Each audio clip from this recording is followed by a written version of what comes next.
Welcome back to another DPS analytic video. This is going to be week 7 for Molten Core. Before we start, I wanted to thank you guys for helping me reach 500 subscribers. It's just been nothing but overwhelmingly positive support for this channel. It's absolutely been unreal. So thank you guys for that. I appreciate all the kind words and everything you say to me, because being on the internet, that could obviously go the other way. If you're wondering why I skipped over week 6, there wasn't a whole lot of information to talk about, so it just seemed unnecessary to make a video just talking about pretty much the same information. With the announcement of Phase 5 in the next 2 weeks, I will be making one final DPS analytic video, kind of tying all the numbers together and using it as a reference point for all the Phase 5 videos. Looking at all percentiles first, we'll see that the median DPS is very similar across the board. We only have a few outliers, being the Assassination Rogue just outperforming most of the other specs, and then the underperforming specs are still the Balanced Druid, the Elemental Shaman, and of course the Arms Wearer. In the next couple of weeks, we should be receiving a PvP damage reduction. This will help even the playing field inside of PvP, and this will also open up the opportunity to potentially have these 3 specs that are underperforming get some sort of buff to even the playing field. If we take a look at 95 percentile and then we toggle this to tanks and DPS, you will see that some of these underperforming DPS are doing tank damage or less. For example, the tank rogue is right here, and below that is your LA Shaman, your BM Hunter, your Arms Wearer, and your Arcane Mage.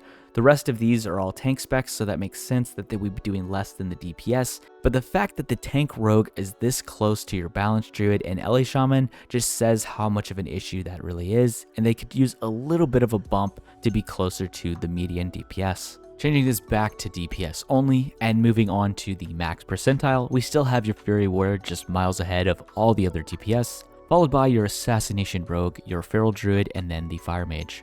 Your Ret Paladin has been very competitive over all the weeks, starting way down here next to the In-Hand Shaman and moving up over the weeks and staying very competitive for that top 5 spot. Moving into the lower half of these specs, we have the Affliction Lock, Frost Mage, the Shadow Priest, followed by your Destruction Warlock, the Melee Hunter, and then the Balanced Druid. Demo Lock, LE Shaman, and the Arms Wearer, again, these are the underperforming specs, and hopefully we get a little bit of a boost in the weeks to come. Let's quickly look at all of the fights specifically, starting with Lucifron. Your Assassination Rogue is just crushing it, about 100 DPS difference from the second place spot, followed by pretty much all of your melee DPS, and then a big chunk of this is all going to be your range DPS, your caster DPS, and then your meme specs. Pretty much favored for the melee DPS on this fight. Your max percentile, very similar story here, with your 1 Fire Mage overperforming, probably just not decursing and stuff like that, of course. And then without a doubt, just getting some good RNG, a lot of hot streak procs, and stuff like that. Moving on to Magmadar, probably the same thing, a little bit mixed of all of the stuff. Your Fire Mage, your Fury Warrior on top for this one, just 5.5 DPS, that is crazy. 500 DPS difference compared to that second place spot. Then the 95 percentile, very similar to what we've been seeing, the Fury Warrior, Assassination Rogue, and then the Feral Druid, followed by your Fire Mage and the Ret Paladin. Moving on to Gehennis, another fight where you have to decurse, so your mage isn't doing as crazy, but then again, most of the mages that are parsing are probably not decursing in the first place. Assassination Rogue pretty much tied with the Fury Warrior for this fight, but if we look at max percentile, it's just all about the Fury Warrior.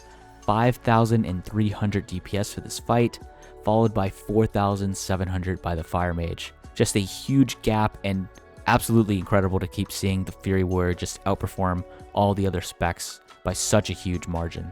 Looking at Gar, again, your Fury Warrior is just the king on all of these fights outside of the heavy AoE fights. Everything else is pretty close within each other, but again, your Fury Warrior just miles ahead of everybody, 600 DPS difference from your first place spot down to that second place spot. If we look at 95 percentile, it's going to be a little bit closer, but again, your Fire Mage and your Fury Warrior just the top of the charts for every one of these fights pretty much. Moving on to Shaz, it's mainly a melee DPS fight. As you can tell, even the Sub Rogue is beating all of the other casters, which is funny to see that. And then even the Melee Hunter is doing better than most of your caster DPS for this fight. Again, same thing as before, Assassination Rogue, super short fight, they're going to do really good.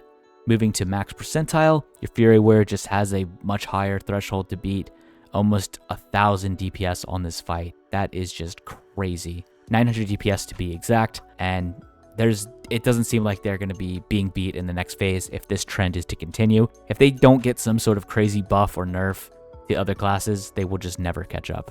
Moving on to Baron, which was primarily a caster DPS fight. Your Fury Warrior is just edging out the Fire Mage by about 100 DPS on this fight. Moving to 95, I would hope to see more caster DPS and range DPS, which is to be expected, which is great. But the Assassination Rogue, competing for that first place spot just about with the Fire Mage.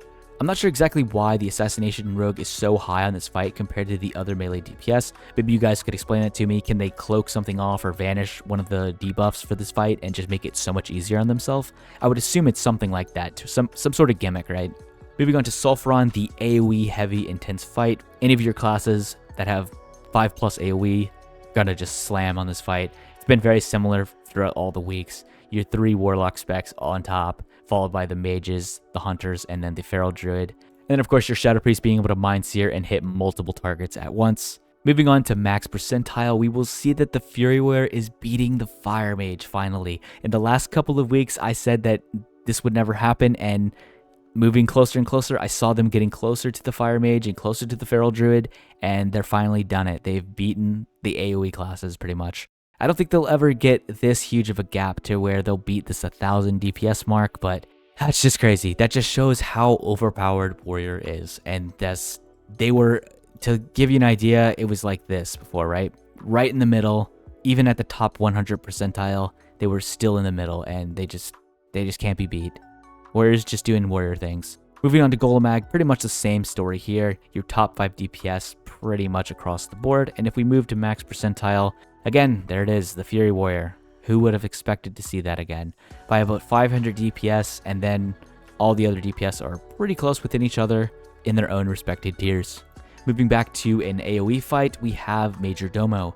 Your Feral Druid almost beating your Affliction Warlock on this fight, followed by the Survival Hunter and Fire Mage, and then there's the Fury Warrior. Almost beating the Fire Mage on this fight, but still being very competitive for a fight that doesn't really favor their class. Moving back down to 95 percentile, your Fury Warrior is underperforming, obviously. This fight doesn't really favor them, but they're smacked right in the middle, still very competitively close to the Shadow Priest as well. Moving to Ragnaros, we're going to see the Assassination Rogue on top again, followed by the same exact specs as before, your Ret Paladin, your Fire Mage, your Survival Hunter, and your Feral Druid. Moving to max percentile, again, it's all about the Fury Warrior. I'm going to say it again, with all the nerfs that they've received and they're still performing this crazy high, I can't imagine what would have happened if they didn't receive those nerfs. And then moving on to the Molten Core, your Assassination Rogue beating the Fury Warrior for the 95 percentile. Very melee heavy fight for the most part, including of course your range hunters. But if we look at max percentile, again, it's all about the Fury Warrior, and I keep saying it, but if they didn't get those nerfs, I don't know what would have happened with the Fury Warrior. They would have just been doing 1000 more DPS than what they're doing right now. Maybe even more, who knows. That's about it for this one. If you enjoyed the video, be sure to like and subscribe for more videos just like this. Be sure to comment down below what you want to see next. And as always, I will see you in the next one.